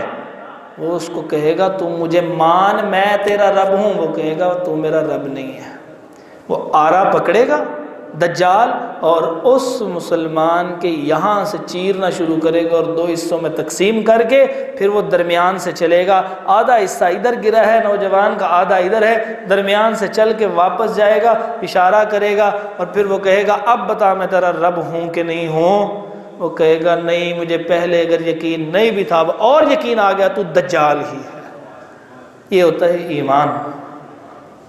فرمایا پھر اس کے بعد وہ اس کو دوبارہ چیرنے لگے گا تو یہ حصہ اس کا سارا تانبے کا بن جائے گا، اس انداز سے سخت ہوگا اور وہ اس کو چیر نہیں سکے گا اور وہ اس کو مار نہیں سکے گا دجال۔ پھر آگ جلا کے اس کے اندر، اس کو آگ کے اندر جلا ڈالے گا۔ فرمایا رسول اللہ صلی اللہ علیہ وسلم میری امت کا سب سے عظیم شہید یہی وہ شخص ہوگا۔ اس کے بعد دجال کا یہ کتنا خڑا فتنہ اور اتنا لشکر ہوگا، ہمارے 70,000 لوگ اس کے ساتھ اس خراسان کے علاقے کی طرف سے اور مل جائیں گے، بہت بڑا لشکر ہوگا۔ شام کے قریب امام مہدی کے لشکر کے ساتھ اس کی جنگ آخری ہونے والی ہوگی کہ اسی اثنا میں جناب عیسیٰ علیہ السلام سورۃ النساء کی آیت نمبر 157 اور 158 میں آتا ہے کہ عیسائی کہتے ہیں کہ ہم نے عیسیٰ علیہ السلام کو قتل کر دیا تھا، یہودی کہتے ہیں ہم نے قتل کر دیا۔ اللہ فرماتے ہیں وَمَا قَتَلُوهُ وَمَا صَلَبُوهُ وَلَكِنْ شُبِّهَ لَهُمْ، ان کو شبہ لگا، انہوں نے قتل نہیں کیا۔ اللہ رب العزت اس وقت جو ہے وہ نازل کریں گے، وہ ایسے فرشتوں پہ ہاتھ رکھے ہوں گے اور وہ نیچے نازل ہوں گے۔ دمشق جو شام کا علاقہ ہے، اس کی جامع مسجد کا جو مینار ہے اس کے اوپر وہ آئیں گے فجر کی نماز سے چند لمحات پہلے، اور ان کے ایسے لگ رہا ہوگا جیسے بالوں سے قطرے گر رہے ہیں، حالانکہ حقیقت میں کچھ نہیں ہوگا، قطرے نہیں گر رہے ہوں گے، دور سے اتنی چمک محسوس ہوگی۔ اور وہ وہاں پہ فرشتوں کے ساتھ وہاں تک آئیں گے، پھر ایک سیڑھی لائی جائے گی اور وہاں سے نیچے آئیں گے، جو اللہ وہ آسمانوں سے واپس بھیج سکتا ہے، کیا وہ نیچے نہیں اتار سکتا؟ لیکن فرمایا کہ اس انداز سے واقعات ہونے ہیں، یہی ایمان بالغیب ہے جو فرمایا ہم نے مان لیا۔ پھر جس وقت وہ نیچے اتریں گے، امام مہدی کہیں گے، پہچان لیں گے اس حدیث کا، ان کو بھی علم ہوگا، وہ کہیں گے آپ نماز پڑھائیے، وہ فجر کی جماعت کروائیے۔ وہ کہیں گے نہیں، امامکم منکم، اللہ نے اس امت کو بڑی عزت دی ہے، تم ہی میں سے امام ہوگا جو نماز پڑھائے گا۔ اللہ اکبر! ہم کتنا شکر ادا کریں اپنے اس مالک کا کہ جس نے بن مانگے ہمیں امت محمد صلی اللہ علیہ وسلم نے پیدا فرما دیا، کہ عیسیٰ علیہ السلام پیچھے کھڑے ہو کے جلالت انبیاء والی ہوگی لیکن بطور نبی نہیں آئیں گے، خاتم النبیین محمد رسول اللہ صلی اللہ علیہ وسلم، شریعت انہی کی، جلالت نبیوں والی، بطور مقتدی نماز ادا کریں گے۔ پھر امام مہدی کہیں گے اب کمان آپ کر دیجئے، نماز پڑھانے والی پڑھا دے۔ امام حضرت عیسیٰ علیہ السلام کمان اپنے ہاتھ میں لے لیں گے کمانڈ، اور پھر وہ جنگ ہوگی، جنگ کے دوران پھر لڑائی ہوگی اتنی، فرمایا یہودی بھاگیں گے، بھاگ کے درختوں کے پیچھے چھپیں گے، پتھروں کے پیچھے چھپنے کی کوشش کریں گے، فرمایا درخت اور شجر و حجر سے آواز آئے گی، اے مسلمان ھذا یہودی، یہ ہے یہودی جو میرے پیچھے چھپا ہوا ہے، پکڑ اس کو قتل کر دے۔ پھر وہ مسلمان ان کا تحقیق کر دیں گے، اور اس کے بعد اللہ مسلمانوں کو فتح عطا فرمائے گا۔ اسرائیل جہاں پہ آج موجود ہے وہاں پر لد ایک مقام ہے، جگہ ہے، جہاں پر فرمایا رسول اللہ صلی اللہ علیہ وسلم نے حضرت عیسیٰ علیہ السلام اپنے حربہ کو اٹھائیں گے، جو چیز ان کے ہاتھ میں ہوگی وہ دے ماریں گے دجال کو۔ جب دجال کے قریب پہنچنے لگے گی تو دجال ایسے پگھل کے نیچے چلا جائے گا، فرمایا جیسے نمک پانی میں ڈالو تو سارے کا سارا حل ہو جاتا ہے، اپنا وجود ختم کر دیتا۔ لیکن عیسیٰ علیہ السلام پھر بھی اس کو ماریں گے، اور اس کے خون سے عیسیٰ علیہ السلام کا وہ نیزہ ہوگا یا تلوار ہوگی، حربہ کا لفظ ہے، یعنی وہ آلہ کے جس سے لڑائی لڑی جا رہی تھی، جب اس کو خون لگا ہوگا تو لوگوں کو دکھائیں گے۔ کیا وجہ ہے؟ علماء فرماتے ہیں سبب یہ ہے کہ کہیں لوگ یہ نہ سمجھیں کہ یہ یہاں سے غائب ہوا ہے، یہ بدبخت وہاں سے نکلنا ہے، کیونکہ عجیب و غریب قسم کی آزمائشیں تھیں۔ تو جب وہ دکھا دیں گے، فرمایا یہ بہترین مجاہدین ہوں گے۔ اللہ اکبر۔ رشک آتا ہے کہ عیسیٰ علیہ السلام اس وقت کے لڑنے والے مجاہدین کے چہروں پہ پیار سے ایسے ہاتھ پھیریں گے، اور ان کو جنت کے اندر ان کے درجات کی خبر دیں گے کہ تیرا درجہ یہ ہے، تیرا درجہ یہ ہے، تیرا درجہ یہ ہے، اور پھر پوری دنیا پہ امن و امان قائم ہو جائے گا۔ امام مہدی اپنی مدت پوری کر کے دنیا سے کل نفس ذائقۃ الموت کے تحت چلے جائیں گے، پھر عیسیٰ علیہ السلام رہیں گے، کچھ سال رہتے ہوئے جب صلیب کو توڑ دیں گے، بتائیں گے میں عیسیٰ ہوں، وہی عیسیٰ علیہ السلام، تمہارا عقیدہ عیسائیوں غلط تھا، وہ اصل نہیں تھا، میں اللہ کا بندہ اور اس کا رسول ہی تھا۔ تو سب کے سب لوگ اسلام قبول کر لیں گے، دنیا سے عیسائیت ختم ہو جائے گی، یہودیوں کو ویسے ختم کر دیا ہوگا، پوری دنیا میں آہستہ آہستہ اسلام اسلام اسلام۔ اور ابھی اسی حالت میں ہوں گے کہ فرمایا ایک قوم جس کا 16ویں پارے میں ذکر تھا، یاجوج و ماجوج، کہ جن کو ایک بستی میں بند کر کے دیوار کر دی گئی تھی، اور وہ دیوار کے متعلق آتا ہے کہ وہ روزانہ اس کو کھودتے ہیں، جب ایک فرمایا اتنا سوراخ رہ جاتا ہے، ایسے کر کے دکھایا آپ صلی اللہ علیہ وسلم نے، حدیث میں آتا، تو پھر کہتے ہیں صبح آئیں گے کر لیں گے، اور وہ انشاءاللہ نہیں کہتے، اور جب صبح آتے ہیں دیوار پھر وہیں پہ ہوتی ہے۔ فرمایا کہ وہ جب نکلنے کا وقت آئے گا، دجال ختم ہو چکا ہوگا، امام مہدی دنیا سے رخصت ہو چکے ہوں گے، عیسیٰ علیہ السلام نے اتنا امن و امان قائم کر دیا ہوگا، سب عیسائی بھی ختم ہو کے اسلام قبول کر چکے ہوں گے، اس وقت وہ ایک رات جو ہے وہ محنت کرتے ہوئے، وہ جب اتنا سا سوراخ نکلے گا، وہ کہیں گے انشاءاللہ ہم صبح آئیں گے، اور پھر جب وہ آئیں گے وہ اتنے کا اتنا ہوگا، وہ اس کو ختم کریں گے، پھر وہ وہاں سے نکلیں گے۔ فرمایا اس قدر کثیر تعداد کے اندر وہ لوگ ہوں گے یاجوج و ماجوج کہ جس طرف سے نکلیں گے اس طرف ہر چیز کو ختم کرتے جائیں گے، تباہ کرتے جائیں گے، پانی کے جس جوہر کے اوپر جائیں گے وہاں سے پینا شروع کریں گے، اس کو خشک کر دیں گے۔ اب عیسیٰ علیہ السلام مسلمانوں کو کچھ کو لے کے وہ ایک پہاڑ پہ چڑھ جائیں گے اور کہیں گے اے اللہ اس قوم سے تو مقابلے کی شاید کسی کو طاقت نہیں ہے، اور وہ یاجوج ماجوج پوری زمین پہ فساد مچا دیں گے، قتل و غارت کر دیں گے۔ پھر عیسیٰ علیہ السلام ان کے لیے بد دعا کریں گے، ان کی گردن کے پچھلے حصے کے اوپر ایک زخم ہوگا، وہ پھوڑا پھنسی، وہ بڑھتا جائے گا، تعفن کی وجہ سے آہستہ آہستہ وہ مرتے جائیں گے، اور پوری زمین کے اوپر بدبو ہی بدبو پھیل جائے گی، ہر طرف یاجوج ماجوج کی لاشیں ہوں گے۔ پھر عیسیٰ علیہ السلام دوبارہ دعا کریں گے، اللہ بارش برسائیں گے، وہ تعفن ختم ہوگا، جانور نکلیں گے جو ان کی لاشوں کو کھا جائیں گے، اتنے بڑے پیمانے پہ ان کی تدفین مشکل ہوگی۔ تو اس طرح زمین سے یہ یاجوج ماجوج کا فتنہ بھی ختم ہو جائے گا۔ عیسیٰ علیہ السلام پھر عمرے کے لیے احرام باندھیں گے، اس سے معلوم ہوتا ہے وہ بھی امت محمد صلی اللہ علیہ وآلہ وسلم کے اوپر ہوں گے، بطور نبی نہیں ہوں گے، جلالت وہی انبیاء والی ہوگی۔ پھر اس کے بعد عیسیٰ علیہ السلام ایک وقت آئے گا کل نفس ذائقۃ الموت، ہر ایک کو دنیا سے جانا ہے، اور وہ بھی چلے جائیں گے، اور پھر اس کے بعد اللہ رب العزت جو مشرق سے سورج نکلتا ہے ایک دن مغرب سے سورج نکالے گا، ہر طرف جو مسلمان ہی مسلمان رہ گئے تھے آہستہ آہستہ ان میں پھر شیطان شرک کو شروع کروا دے گا اور ہر مسلمان ختم ہو جائیں گے، سب کے سب۔ دنیا میں کوئی اللہ کا نام لینے والا نہیں ہوگا۔ جب اللہ کا نام لینے والا نہیں تو خانہ کعبہ کا طواف کرنے والا کوئی نہیں ہوگا، جب طواف کرنے والا کوئی نہیں ہوگا تو کعبہ کی حفاظت کرنے والا کوئی نہیں ہوگا۔ اور پھر یہ اس علاقے سے جو صنعاء جو علاقہ تھا ابرہا کا، اس یمن کی طرف سے ایک حبشی نکلے گا تو پتلی پتلی ٹانگوں والا، وہ وہاں پر آئے گا، کدال پکڑے گا، وہ کہے گا یہ کیا ہے، یہاں تو مختلف جھاڑیاں ہو گئی ہیں، یہ گھر کہاں سے ہے، وہ اس کو توڑ دے گا اور اس طرح وہ خانہ کعبہ کو مسمار کر دے گا۔ پھر دنیا کے اندر کفر ہی کفر، اور پھر 2-3 اور نشانیاں کہ ایک جانور نکلے گا جس کو دابۃ الارض کہتے ہیں، اس کے بارے میں اتنا ہی آتا ہے۔ پھر اسی طرح ایک خسف ہوگا، یعنی زمین دھنسے گی، اور اسی طرح ایک اور کہ دھواں نکلے گا ایک جگہ سے۔ بس یہ آخری باتوں کے متعلق مزید تفصیلات نہیں ہیں۔ اور پھر انسان اپنے کاموں میں مصروف ہوں گے۔ فرمایا لوگ جانوروں کی طرح زنا کر رہے ہیں، نہ کوئی شریعت نہ کوئی اللہ کا سوچ۔ پھر اللہ رب العزت ان اشرار الارض کے اوپر، دنیا کے سب سے شریر انسانوں کے اوپر قیامت قائم کرنے کے لیے اسرافیل علیہ السلام کو حکم دیں گے، اور پھر وہ سور میں پھونکیں گے۔ پھر اونٹوں کے باڑے میں کام کرنے والا ایک آدمی سنے گا یہ آواز کہاں سے آ رہی ہے، اور وہ آواز بلند ہوتی جائے گی، اس کا دل پھٹ جائے گا، وہ مر جائے گا۔ لوگ وہ آواز سنیں گے، وہ مرنا شروع ہو جائیں گے۔